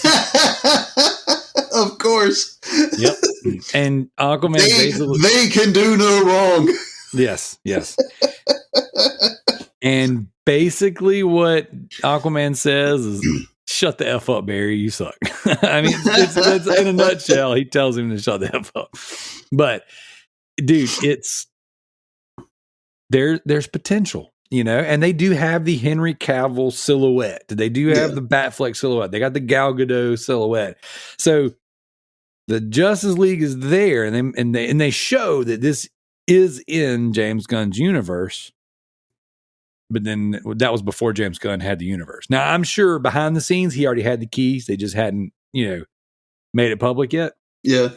Because all that stuff happens way in advance before it's announced. But it is, there's a world in which there's a possibility, a nightmare-verse scenario where this doesn't suck. Yeah. but I imagine I'm going to walk away from this feeling more assaulted than I will not. I just don't know. I have to at this point think that it's personal or ideologically driven to get rid of the Snyderverse. After the great success, I mean, the Justice League, Zack Snyder's Justice League is going to be making money on HBO long after everything else they've put out has. Yep. People rewatch. It's like Titanic in a certain way, because the sales from the Titanic movie were not only people seeing it, but seeing it over and over and over. Yep. That was before China was a market. That was before a lot of the world was a market. And that's how you got sales. And that's how Snyderverse, because you're going to be showing your kids that. Oh, 100%. You know, it's a long invested franchise if they would just keep it going. That's what Disney didn't understand about Star Wars. It's like, why is Star Wars so successful? Oh, because the guy that saw it when he was 10 showed his kid whenever his kid was 10. Yep. As a matter of fact, as we're talking, guess what I'm going to turn on? What's that? Snyderverse. I'm going to put on. I'm actually going to put on the Snyder Cut. Go for it. So, but the thing is that's what I do though. Like when I'm at work, when I'm sitting here working and I'm going through contracts, I'm going through paperwork, and I'm coming up with dumb social media posts that said, hey, people, by the way, get a mortgage through your boy here. I've got Man of Steel. I've got BVS, and I've got, which I've already told you I did. I'll even show you. Just so you know what? Just so you know I'm not a liar, Dan. Yeah. With no doctoring, here's my cue. Okay. I'm going to show it here on I just took a random picture of my list. Okay. I don't know if it'll focus in on it. Oh, there it is. Yep. Man of Steel, BVS, Zack Snyder Justice League, Black Adam. That's a better cue than Star Trek. That's my cue right there. But I mean, and that's what I do. I watch those movies over and over and over, or even if I'm not listening to them, they're just on. Yep. You know? Those are the only superhero movies I continuously watch. Yep. Same. And man, I always get something new out of it. And man, we need to talk about Luthor. Jesse Eisenberg's Luthor is probably the most menacing and competent and accomplished comic book movie villain ever. He did the impossible. Like he is a better villain than Thanos. Like everything he did worked. The only thing that stopped it was he just didn't count on basically human emotions. Yeah. I mean, if you think about it from a calculated standpoint, yes, everything he did, everything he wanted came to fruition, with the exception of the two coming together, which if you look at things from a comic book viewer standpoint, it was like, oh, you guys fought for 30 seconds, now you're friends to do the thing. That's what happens in everything. So like and they weren't friends. That's the whole thing. Like Batman is stopped and he's shocked. And the only reason they stop is because, or the only reason they become he helps Superman is because, there's an innocent woman who's going to lose her life. Her name's Martha. It's all builds off of Martha. The whole movie builds off of Martha, and then Doomsday, quote unquote, Doomsday shows up. They're not friends instantly. That's why I get mad with people. It's like, no, they're not best friends. He's just like, oh, maybe you are something of a human, and I'm not going to let an innocent woman die. Also, this giant alien that can kill Superman is here. Yeah, never mind that part, because that is a huge point. Is that on top of all the revelations? It's like, okay. Yeah. I'm going to stop kicking your A for 1 second. I'm going to save Martha. Mm-hmm. Then you and me, we're still going to talk this out. It's like Black Adam. You and me in the ship. He did not. He had nothing to do with Superman until Superman died for humanity. Right. And that's when he realized. And here's the thing: going back to the brilliance of Luthor, people say, "Oh, well, Doomsday was rushed in." It's like, no, that was the contingency plan for whoever lived. Yes. If Superman gets Batman, if Batman gets Superman, bam, they're going to fight Doomsday alone. And it's over. And and it was so brilliant, it took 3 of them to take him down, which he didn't count on, because, like, why would you? Like, there's no way these three are going to work together. Not only that, but as far as we were concerned up to that point, Wonder Woman was missing. Yeah. You know, like she was kind of out and about. He did have the footage of her kind of like at the random ATMs. He did have the old photo, but there was nothing on Luther's drive showing her in action, what she can do, other than the fact she could just live forever. Yep. You know, and so honestly, I mean, and dude, it was so, it was so good. It just, I agree. But then again, the contingencies, having the backup plans, and then when it's all said and done, you know, and I can't remember if it's, I think it's Justice League. At the end of Justice League, he ends up on the boat. Yeah, you know, and Deathstroke. Going back to what could have been. Because he had access to the Kryptonian ship for so long, dude, we could have got Brainiac like that. Yep. Like, we could have had Luthor and Brainiac teaming up. Yeah. Like I said, it could have been Eradicator, like in that kind of sense, or it could have been, you know, just Brainiac or something. Like, there's just so... I focus on those because we call it Snyderverse, but it's really like the Superman universe. Absolutely. And that's what I think is great, is everything revolves around Superman because... he's Superman. Yep. And that's what, I don't know, I remember when BVS first came out, people were like, oh, Batman beat up Superman because Zack Snyder is like a big Batman fan. And it's like, what are you talking about? That's a Superman movie. Like, it really was. And not only was it a Superman movie, but like the amount of things he does with Superman. Like when he gets nuked in BVS and he's floating through through space as if he's been crucified. Yep. And then he comes back to life. And then he rides back into to save the day. I'm just like, this man loves Superman. Yeah. I think it was awesome. I don't know what else you could do, man. If you wanted to tell a Superman in our world story, which is what he did, the only comparison would be Christ. Yes. Like what, and because that's how people would treat him, and that's the weight. That's the one thing that he, as a human, would have to submit himself to as a greater authority. Is because as powerful as he is, like, well, there's only one story the humans have about a being better than me, and it's Christ. And it's like, well, what did he do? Well, he sacrificed himself for the world. Well, that's what my dad basically told me to do. So not only did he elevate the Christian story to a galactic and interstellar level, but he made that connection that this story of Christ is the greatest story ever told. So if I want my story to be good, I have to emulate that story. Yep.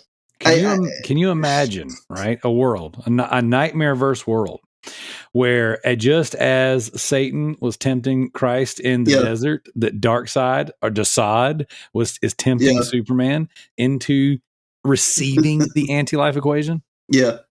How wonderful would that be? That would have happened. That would have 100% happened. It wouldn't have been, I'm Darkseid, you're going to suck my anti-life, and then you're going to whatever. Well, he puts his hand on his shoulder. Yes.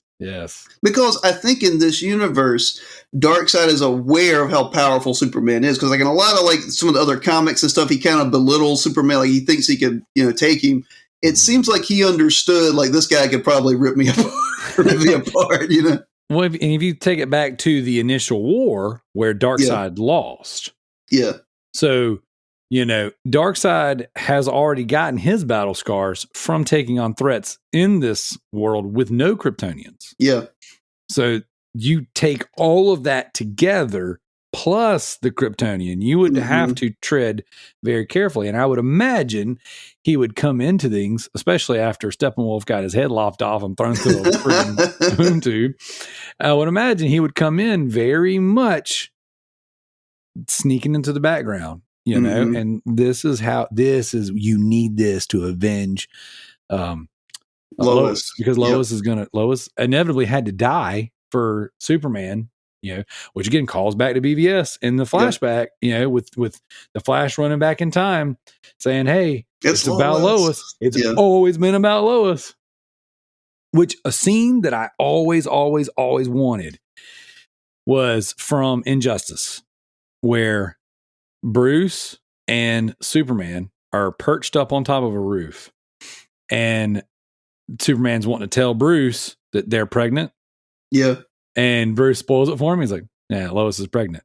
Yeah. He was like, I'm the world's greatest detective. yeah. He's like, how'd you know? He was like, I'm the world's greatest detective.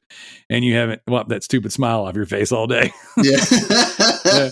And it was just that moment. And then if you go all the way full circle to whenever they inevitably capture Superman and they have him behind the red sun, he says, you remember that day when I told you that Lois was pregnant?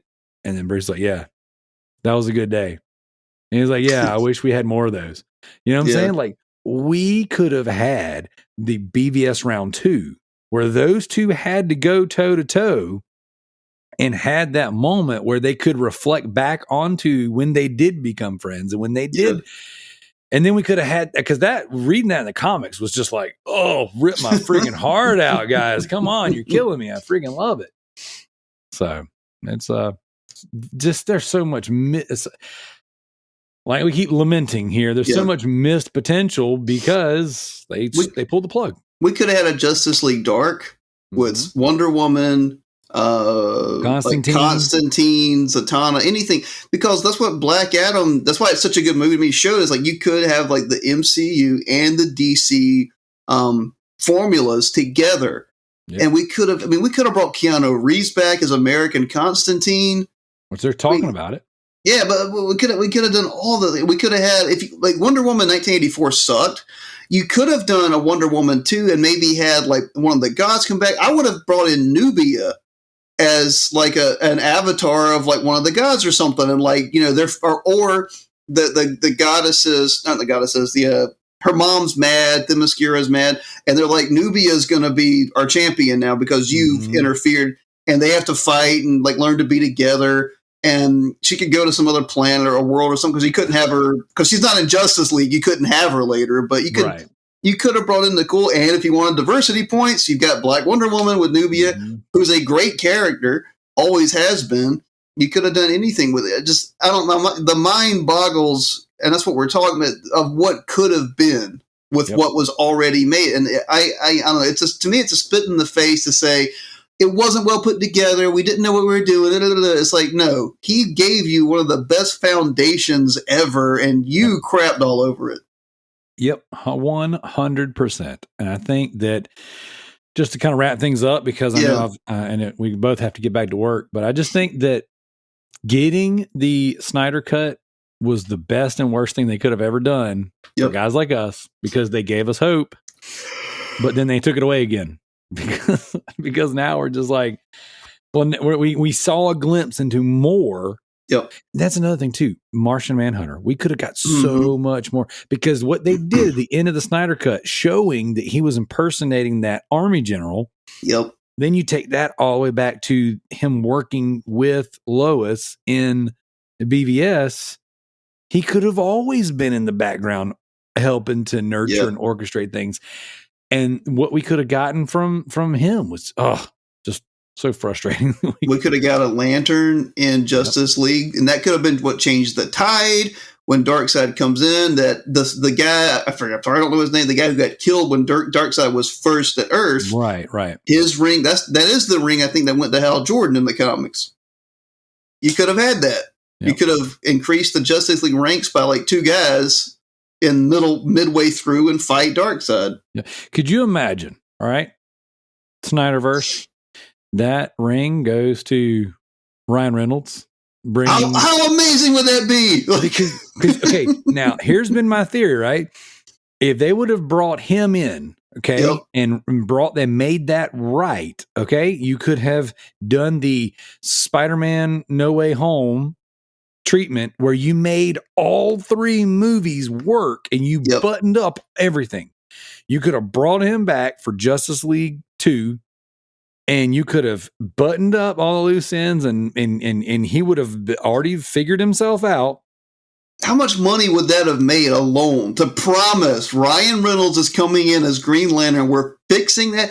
The promo he would do alone, like he does for Deadpool. Yep. He would have gotten so many chicks in the theater. Like, if we're being honest, you get him and Jason Momoa to be shirtless for a promo. Mm-hmm. You'll make $1 billion or two. Yeah, that's right. And it would have been funny. You would have brought in your comic relief. You would have got your Marvel fans in because he would have come back in there with a little bit of comic. So, unfortunately, we need to stop. It looks like we've had an interruption on our recording. So I got it on my end, so if you need it. All right, cool. Well, then what we'll do is, Dan, I'm going to end it right here. Thank you so much for coming on and talking. And again, this is the Godfoe Cross the Loot Bros. We're going to be dropping this on both feeds. You guys are going to get this on the Loot Bros feed attached to all the other nonsense I do each and every week.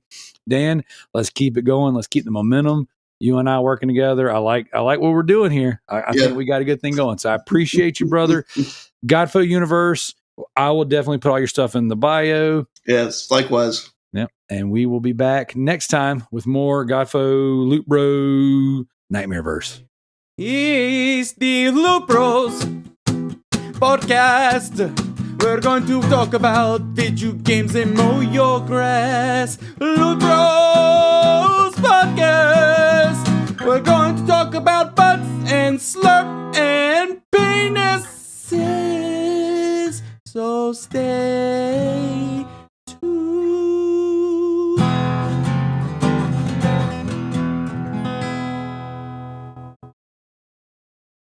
Welcome back to another episode of the Rarity Update. You by now probably would have seen the updated league tables and the changes that have happened in that. This audio nearly didn't happen. I've been struggling with a stinking cold all day, which you'll probably be able to tell in my voice. So I can assure you it won't be as long as previous ones because I'm feeling like shit actually. But so we'll get into it and we'll start at the bottom. So I did say, I think last week, that one plat Zach couldn't get any lower, seeing as he was bottom. I was wrong. He can go lower, and that's thanks to a new entry. I'm Standing on Your Bro has actually entered into the frame. He wants to see how his legacy trophies go in, and he might come back to the PlayStation if he wants to play some proper games.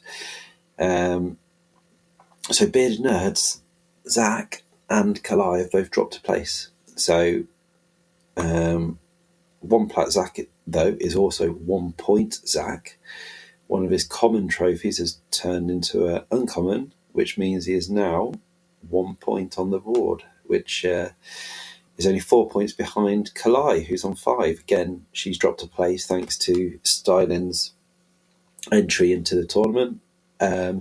She hasn't played any PlayStation by the looks of it, probably on a Steam Deck or something, but they make up 25th and 24th place.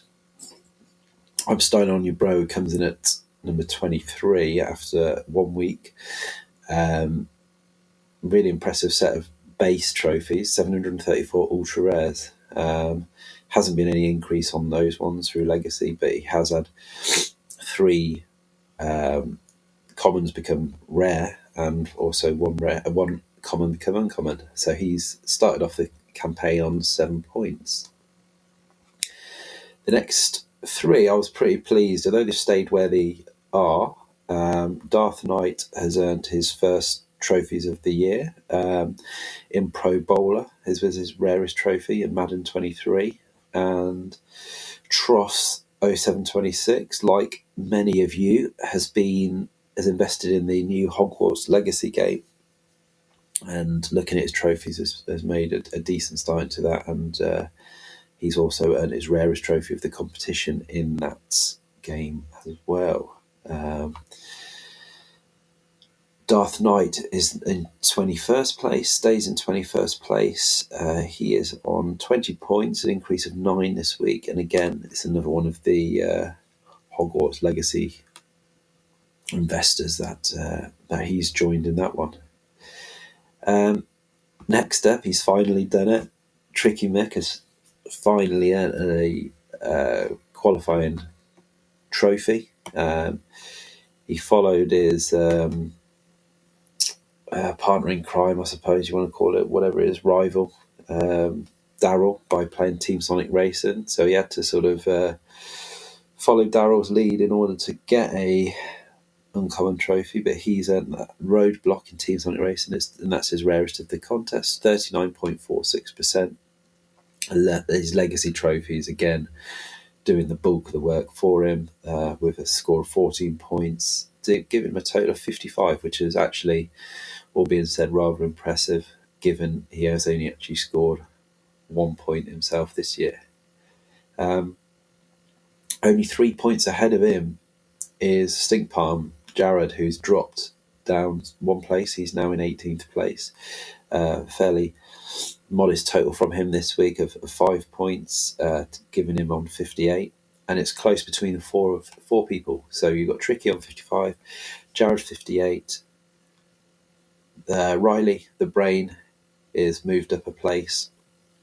He is on 62 points, having again another Hogwarts Legacy gamer, 19 points this week.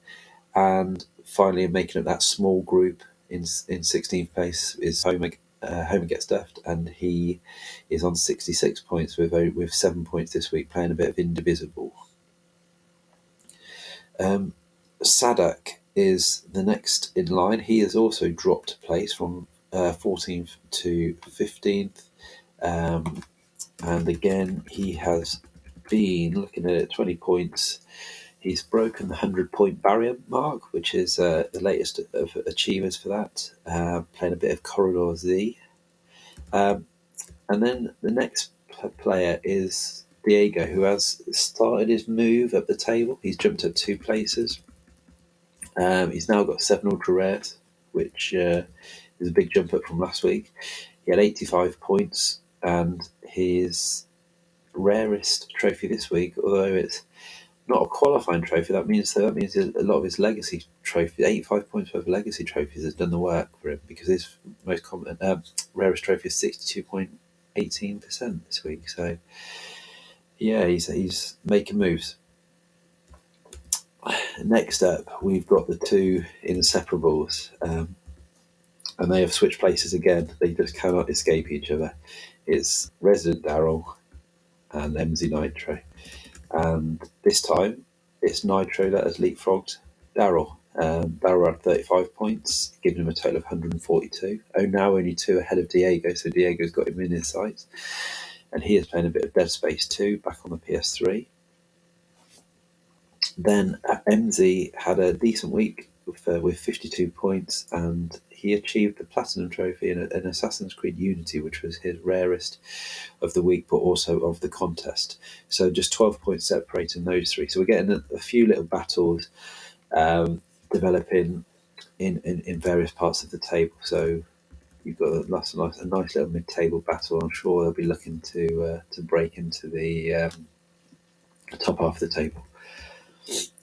Next up is Joe, host of the Loot Bros, and he's on 180 points, so 28 points clear of MZ.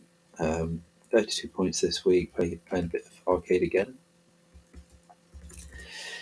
Down 1 from 9 into 10 is the Commish JT, who has now broken the 200-point barrier, and it's another Hogwarts Legacy.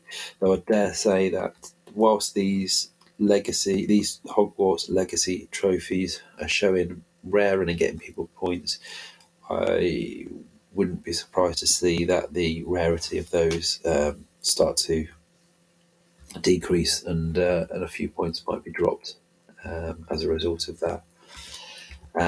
Another person who's dropped 1 place is Yield, host of the Trophy Whores. He's on 200. He has broken. He had a good week, to be fair, so it's a bit unfortunate to be dropping a place, but 70 points and is on 236 points.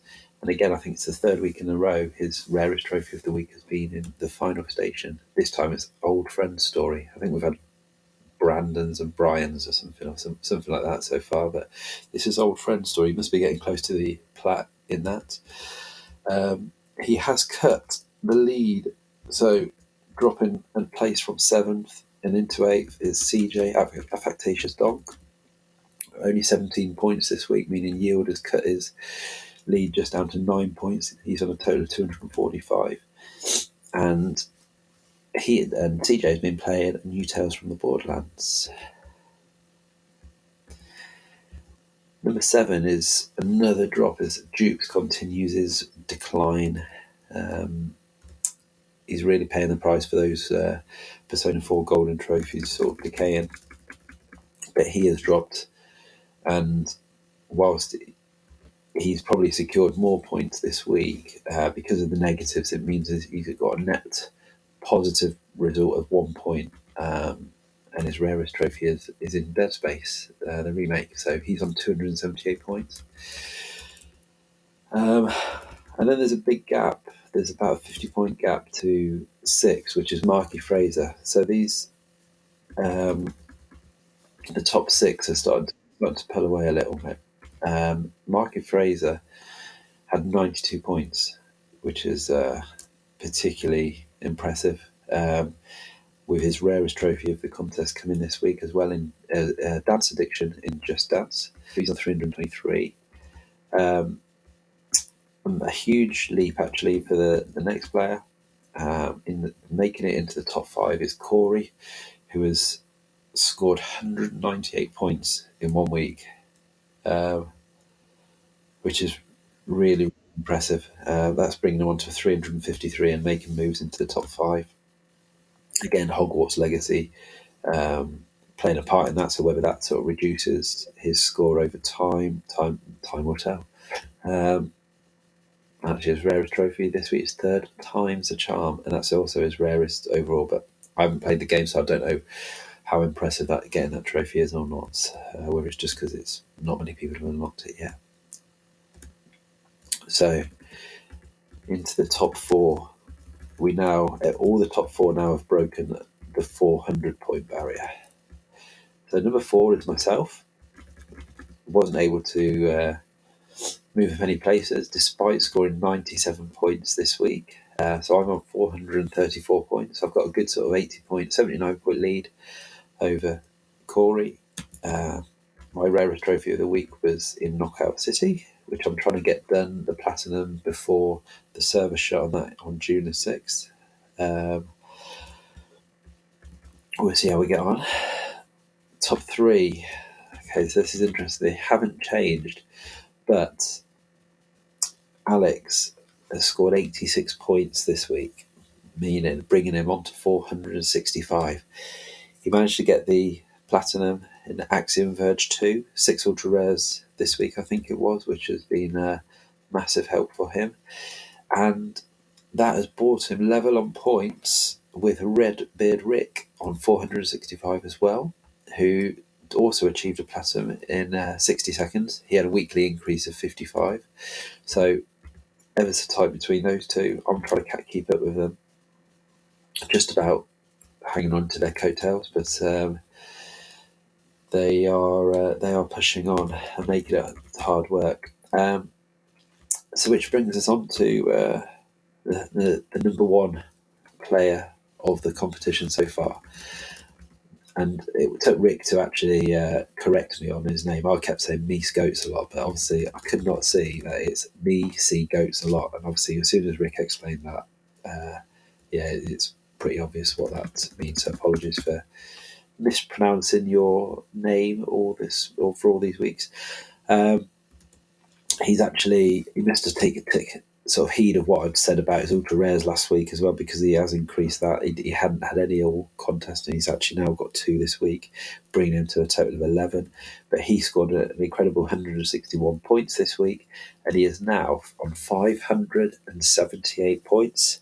So that is 113-point lead over 2nd and 3rd place. And his rarest trophy of the weekend and also the competition was the impressive platinum in Super Hot. So that is the table. As you can see, some really good scores, especially from the top of the table. The top 6 all sort of scoring over 50 points, the majority much higher than that. You also had a good score in there from Yield on 70. And obviously Diego also on 85, and we'll chuck MZ into there as well at 52 points. I think if you're looking to be making moves in this competition, you're going to be looking to have to score 50 points a week probably as a par score. Higher than that is brilliant. Lower than that, then don't be surprised to see you sort of start falling down towards the middle to lower end of the table. Sorry, just trying to find the next section. Okay, so rarest trophies of the week. We'll start with the rarest of the week, and again, I don't know whether this is because of how new the game is and because people haven't unlocked them yet, but the number one rarest trophy of the week this week is Rising from the Ashes in Hogwarts Legacy, and that was by Dat1 Sigil, JT, for rescuing the Phoenix. Marky Fraser in at 2 with Dance Addiction, which was to finish 100 songs. That's 2.34%. Rick came in at 2.45% in third place with the Platinum in 60 Seconds. Another Hogwarts Legacy made it into number 4, which was Corey's The Third Time's a Charm, and that's at 3.22. And Alex's Platinum in Axiom Verge 2 at 3.49% makes it the top 5. So, top 5 rarest of the total contest. You've got Guild still holding on to that place at number 1 at 1.15%. That is going to take some beating, although a couple of people have sort of hinted they may be looking to take that challenge up. I'm in at number 2 with Practice Makes Perfect in Kickoff Revival at 1.97%. We've got That Wants to Go Rising from the Ashes Hogwarts Legacy at number 3, but I will be keeping an eye on that, and if that jumps up massively, then I'll be removing that one in the coming weeks. King of Cans 60 Seconds for Rick that he earned this week is at 2.45, and then again Corey's Hogwarts Legacy Trophy Third Time's a Charm makes it the top 5 at 3.22%. And we've got 2 more things to go through. We've got the weekly platinums and then a little announcement regarding a competition, which I'll come on to in a moment. So just really go through the platinums quickly from most common to rarest. We have, so congratulations to you all for getting this and continuing to play games to completion. Resident Darrell, Super Stardust to Hero, for getting the platinum in Super Stardust Portable, which was a 68.89% rarity. That's just come on to PlayStation Premium, if anyone has got that and wants to check that out. I was next for Super Tennis Blastmaster in Super Tennis Blast at 60.80%. Not worth any points for this competition at all, but it's a fairly straightforward 6-hour platinum for the Backlog B-Dine, if anyone is interested in playing that. It plays a bit like a Nintendo tennis game, that type of fairly easy arcadey game.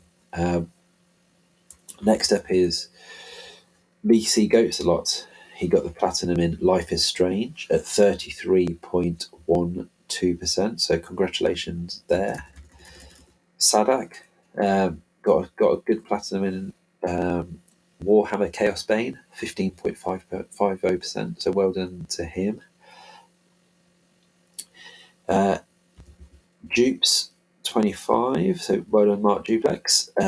Getting the 11.92%. I feel like it should be rarer than that from what I've heard of it. I've not played it yet, but he got the platinum in Dead Space Remake, so that's already at 11.92%. So probably some of the Die-Hard fans are really going in hard at that to try and get the platinum. I thought it'd be rarer, but it's not.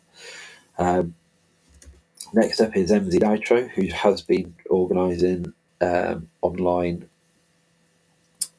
sessions to do the Assassin's Creed games for the online multiplayer trophies in that, and he was fortunate enough to get the platinum in Assassin's Creed Unity at 10.72%. So well done, Embassy. I think and then there's 3 left.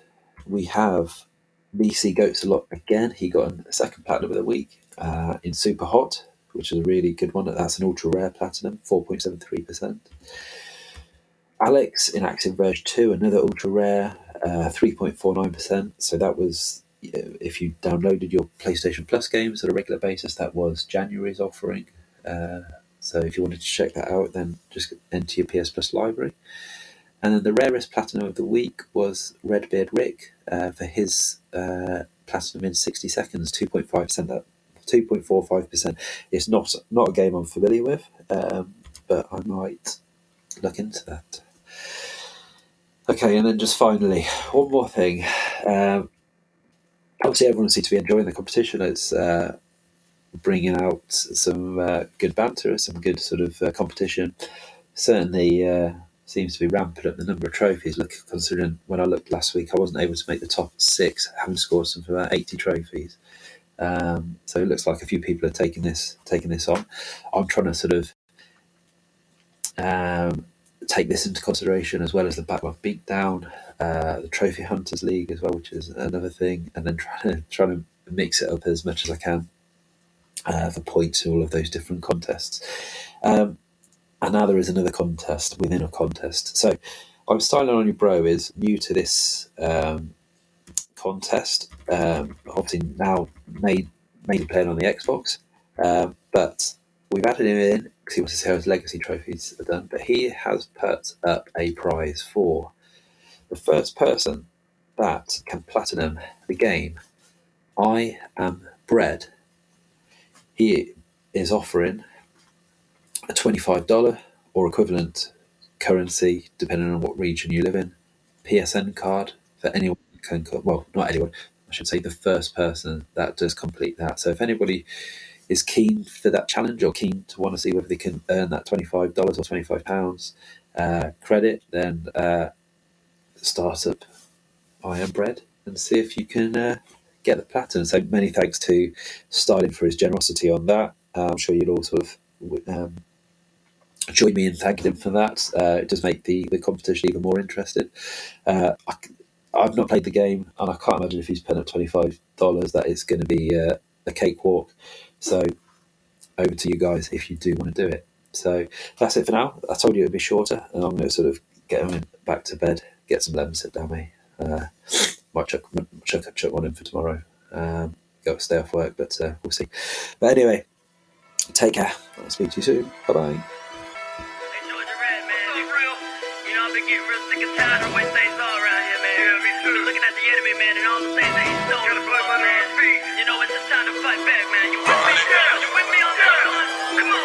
This is my battle cry. This is my damn cry. This is my damn cry. This is my damn cry. And I surrender all, and I refuse to fall. No matter what comes my way, I will fight in Jesus' name. This is my battle cry. This is my damn cry. This is my damn cry. This is my damn cry. And I surrender all, and I refuse to fall. No matter what comes my way, I will fight in Jesus' name. This is my battle cry.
so many years ago when I'm a kitty and me in a chokehold. Then I break that Holy Ghost poem, and I'm breaking all them demons' bones.